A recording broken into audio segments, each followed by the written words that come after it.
matagpuan at ating message mula sa Mateo chapter 6 verse 25 to 34. Yan ang ating teksto.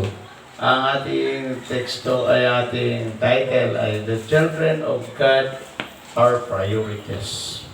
Itong mga anak ng Diyos ay mahalaga ito sa Diyos.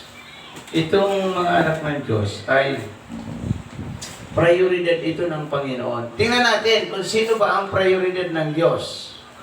Yung mga, paano ba nagiging prioridad ang anak ng Diyos? Tingnan natin dito sa Mateo. Buksan nyo lang ang inyong mga Biblia at huwag niyong isasara. Tingnan natin ha. Mateo chapter 33. 6:33 to 34.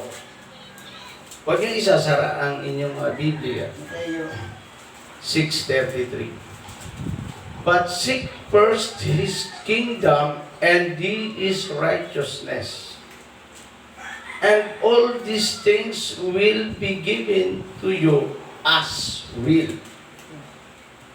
34. Therefore, do not worry about tomorrow, for tomorrow will worry about itself. Each day has enough trouble of its own. Ito ang mga salita ng Diyos. Tayo manalangin. Purihin ang Panginoon sa umaga ito. May nagpapasalamat at ikaw ang siyang marunong sa aming pagpapala. Sa ngalan ni Jesus. Amen. Yung apat na P ang ating babalikan. Sabi dito sa Tagalog, tingnan niyo po sa Tagalog, napakalinaw. Sa Tagalog ay ganito po ang sinasabi niya. Ngunit, pag sumakita ninyo ng higit sa lahat na ano, pag maghari sa inyo ang Diyos, una, tingnan mo yung unang puntos natin. Una, maghari sa inyo ang Diyos dapat. Paano maghari ang Diyos sa ating buhay? Halimbawa, paano maghari sa atin ang Diyos? Abi, paano maghari sa atin ang Diyos? Magsisi. Oo. Tapos tanggapin si Kristo. Yun, thank you. Yung apat na P. Tandaan niyo yung apat na P. Ngayong umaga, gusto kong sa isang pagkatasang butuan, mag-training ako sa inyo kahit isang araw lang upang, kasi pag tinatanong tayo, mali-mali ang ating mga sagot, hindi natin malaman. Dito sa mga video natin ay tatad na tayo ng mga questioning at saka helping for the knowledge. Yung mga helping to any kind of helping for the among peoples. Kailangan kayo dito o tayong lahat. Kasi pag tinanong tayo, ano ba, paano ka naligtas? Ay, hindi mo alam, isa ka sa member ng vlog. Paano ba ang reliyon mo? Di mo alam din. Kaya umatin kayo po. Ay, titraining ko lang kayo upang malaman ninyo kung ano ang inyong mga isasagot. Una, iyang apat na yanapin, iyan ang daan papuntang langit at iyan din ang daan upang kayo pagpalain ng Diyos. Hindi yan totoo na may bitbit kang kasalanan, pagpapalain ka ng Diyos, maghihirap ka lalo. Hindi yan totoo na hindi nagsisisi ang tao, hindi tumatalikod sa kasalanan, hindi tinanggap si Kristo. Hindi yan totoo na pagpapalain ka ng Diyos.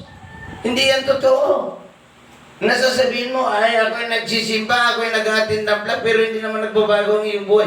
Hindi yan totoo na, but seek first the kingdom of God in His righteousness. Hindi yan totoo. Hindi yan totoo, kapatid. Pagkat, ang katotohanan dito ang pagpapalain ka, kung mayroon kang tinatawag na genuine repentance. Genuine. Paano ba ang ibig sabihin ng genuine? Tunay. Tunay ang iyong pagsisisi. Tunay ang iyong pagtalikod. Tunay ang iyong pagtanggap. Tunay ang iyong pagpapala spiritual. Hindi yan totoo na pagpapalain ka ng Diyos na ang tao ay makasalanan. Pagpapalain ka, pero galing ito sa demonyo. Kasi dalawang blessing. Blessing of world. From world. Blessing of God Jesus Christ. Ang mga salita sa niya dito, ulitin ko, huwag yung sasara. Ngunit, pag sumakita ninyong higit sa lahat ang pagharian kayo ng Diyos. Unang sinasabi, paano ka pagharian? Magsisika. tumalikod sa kasalanan. Sabi ko sa inyo, ulit, kung ang tao ay hindi nagsisisi ng tunay at hindi tinanggap si Kristo na hindi na bago ang kanyang buhay, wala kang aasahan sa Diyos. Kaya kung may halimbawa may kasama ka sa bahay na dudulog ka sa Diyos at hindi sumasampalataya, gumagawa ng kasalanan, huwag mo isasama sa panalangin. Ikaw ang manalangin, kaya sabi niya dito, pag sumakita ninyo, pagharian kayo ng Diyos. Kung alam mo na ang iyong kasama sa bahay, hindi yan pinaghaharian ng Diyos, huwag mo yan isasama sa panalangin. Ikaw ang manalangin, ipanalangin mo siya. Kung manalangin nga tayo, ay hindi naman sumasamba sa Diyos. Huwag mo yan. Kasi dito, ang priority ng Diyos, yung mga anak na nagsisi, genuine na tumalikod sa kasalanan, at genuine na tinanggap si Kristo. Kung genuine ang pagkakatanggap mo kay Kristo, ang buhay mo ay nababago.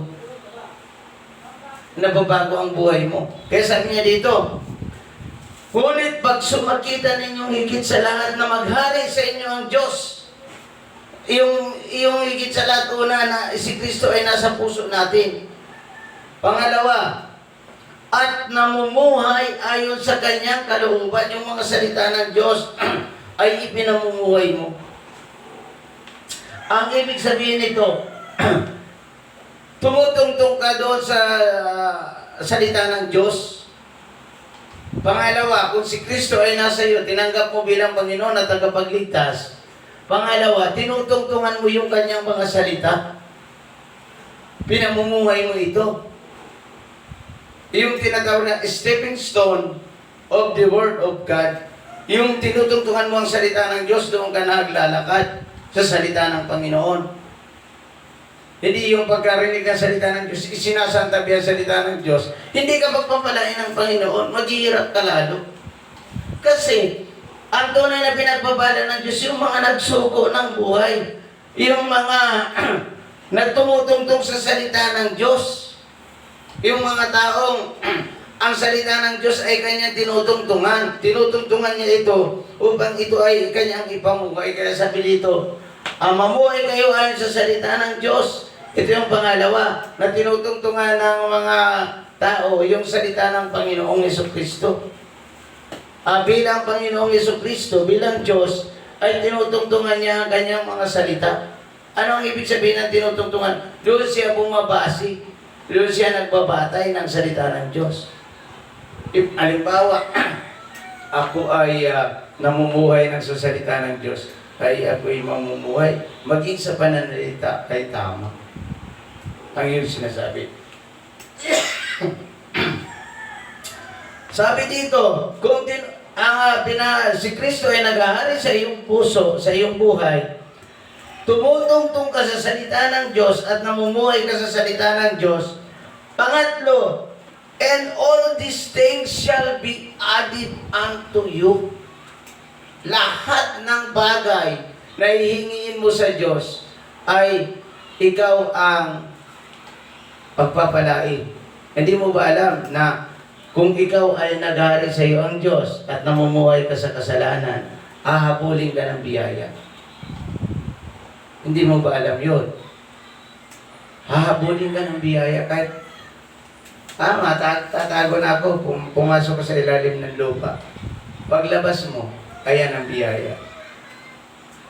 Ang mga taong hindi tumutungtong sa salita ng Diyos, hindi namumuhay sa salita ng Diyos, ay ang biyaya hinahabol mo.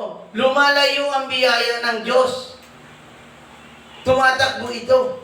Akala mo makukuha mo yan? Hindi Hindi mo yan makukuha.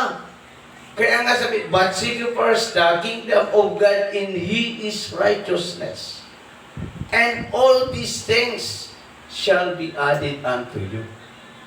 Ngayon kung ang salita ng Diyos ay si Kristo ay hindi naghahari sa inyong mga puso, walang genuine na pagtanggap kay Kristo at pagbabago ng buhay, hindi mo ipinamumuhay ang salita ng Diyos, huwag kang aasa na ang lahat ng mga bagay idarapin sa iyo ng Diyos. Diyos ko, huwag mo kayong aasa sa Panginoon nga kayo ay tatanggap sa anumang sa Panginoon ng anumang pagpapala niya. Kasi po, hindi kayo namumuhay sa salita ng Diyos. Hindi niyo po naghahari sa inyo ang ating Panginoong Jesucristo. Huwag po kayong aasa. Kung gusto niyo magtrabaho, halimbawa, ang ating buhay ay hindi natin pinamumuhay ang salita ng Diyos, gusto niyo magtrabaho sa inyong sarili kakayahan. Baka kakain kayo sa sarili niyong kakayahan. Kaya lang, mahirap. Mahirap, pagod. At dito, tandaan nyo lagi, isang salita mula sa mga salita ng Diyos ang aking tatalakayin ngayon sa umagang ito. Sa umagang ito ang gusto kong talakayin. Maghari sa inyo si Kristo, genuine. Ano ang genuine? Tunay. Tunay. Maghari sa inyo si Kristong tunay. Si Kristo ang maghari sa inyo. Yung si Kristo talagang nasa puso ninyo. Lord God, sinusuko ko ang aking lahat sa aking buhay, aking mga kasalanan. Isinusuko ko ito. Maghari sa inyo si Kristo. Pangalawa, tungtungan nyo ang inyong salita ng Diyos. Tungtungan nyo ang salita ng Diyos sa inyong buhay. Tungtungan nyo ito. Tungtungan nyo ito. Dito kayo magbase sa salita ng Diyos. Dito kayo magbase. Pag hindi nyo ito tinungtungan ng salita ng Diyos, wala ito. Lahat ng bagay idarating sa inyo, wala yan. Kung hindi nyo talaga kayo nagsusuko ng buhay, hindi nyo tinutungtungan ng salita ng Diyos, and all these things, wala yan.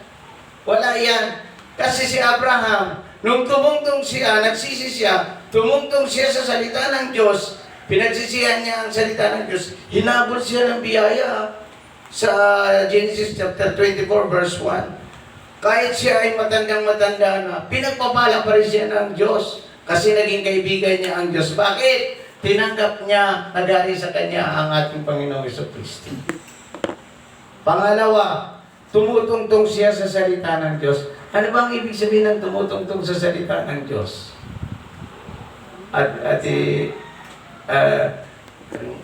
Malilimutin ako yun. Ano ba ang ibig sabihin ng tumutungtong sa salita ng Diyos? Tinanggap mo na yung salita ng Diyos. Amen. Tinanggap mo ang salita ng Diyos at ipinamumuhay mo ito. Kung pinamumuhay mo ang salita ng Diyos, let not your hearts be troubled. Huwag kang mag-alala. Ang Diyos ang magpapala sa iyo. Tandaan nyo lagi ito. Very simple ng ating message of God. Una, maghari sa iyo ang Diyos. Tungtungan mo ang kanyang mga salita. Doon ka mag-base sa mga salita ng Diyos.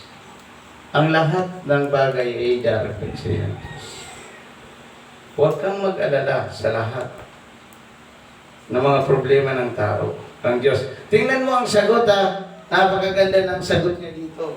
Sa verse 24. Sabi niya dito sa wikang Ingles, therefore do not worry about tomorrow. Huwag mong isipin ang araw na bukas. Huwag kang mag-alala. For tomorrow will worry about itself. Saka mo harapin ang bukas. Each day has enough trouble its own. Siya na ang bahala sa kanyang sarili. Huwag mo na masyadong poproblemahin. Kung ikaw ay tunay na nagsisi, ba't mo pa poproblemahin yan? Naranasan nyo na ba yun?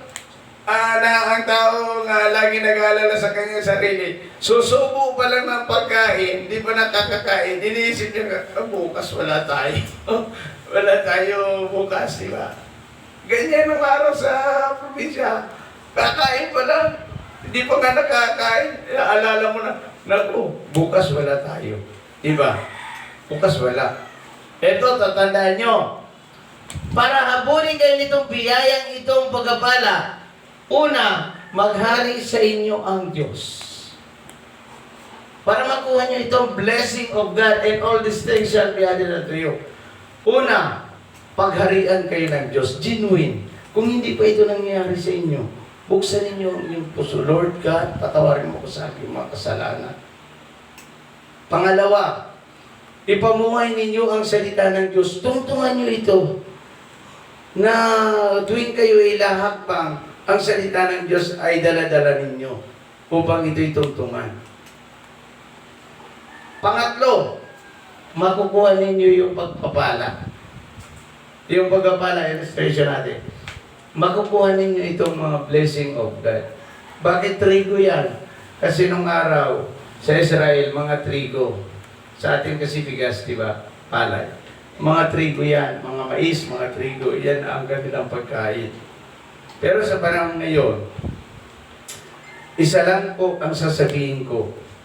Kung si Kristo ay binuksan mo ang iyong puso at tinanggap si Kristo bilang Panginoon at tagapagligtas ng iyong buhay, at ang mga salita ng Diyos, ito'y pinamumuhay mo, hahapuling ka ng biyaya ng Diyos.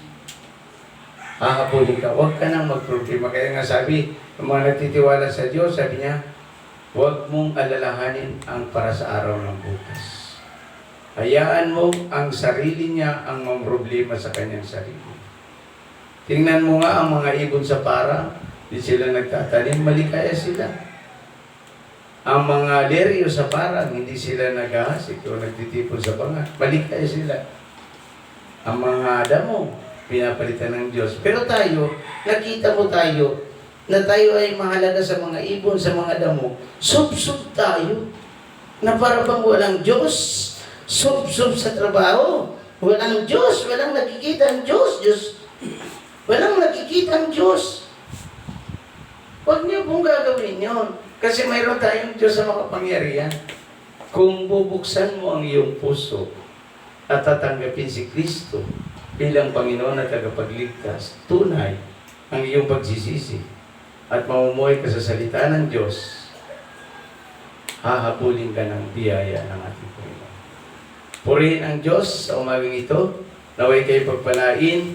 I-follow niyo po ako sa TikTok upang lalo pang ang TikTok natin ay may kalat natin sa buong mundo. Sa lahat po ng ating mga audience, mga listeners, i-follow niyo po ako, Andy Alinio. At nasa TikTok na po tayo. TikTok, subscribe niyo po ako sa YouTube, at i-follow niyo po ako sa TikTok. Salamat po sa inyo lahat. Purihin ang Panginoon sa maging.